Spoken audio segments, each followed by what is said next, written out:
जहिया बखन के कवन पाप हो जिन्हें धिया जान मावेल जिन्हें धिया चलले सासुरवा न हो घरवा आंगन भैले सुन के रोवेल सभवा बैठल के मुख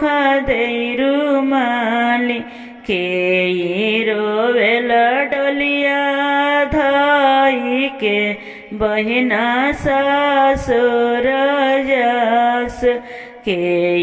रोवेल डोलिया धाई के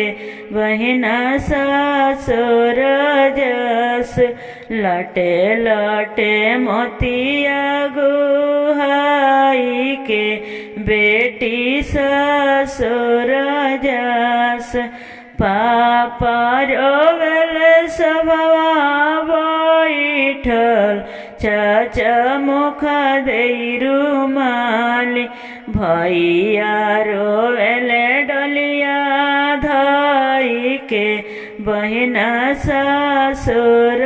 जस पापा के दुलाराले धियावा अब सासुर जस लटे लटे मोतिया गुहाई के अब सासुर जस के कर सुन भैली गोदिया के कर घरवा आंगन के कर छूटल जाला संगवा बहिना सासुर जस आमा के सुन भैली गोदिया चाची के घरवा आंगन भैया के छूटल जाला संगवा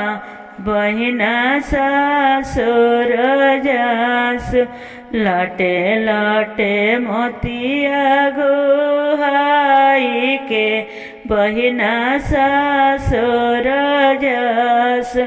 आमा के पोसल पासल धियावा अब सासुर जस।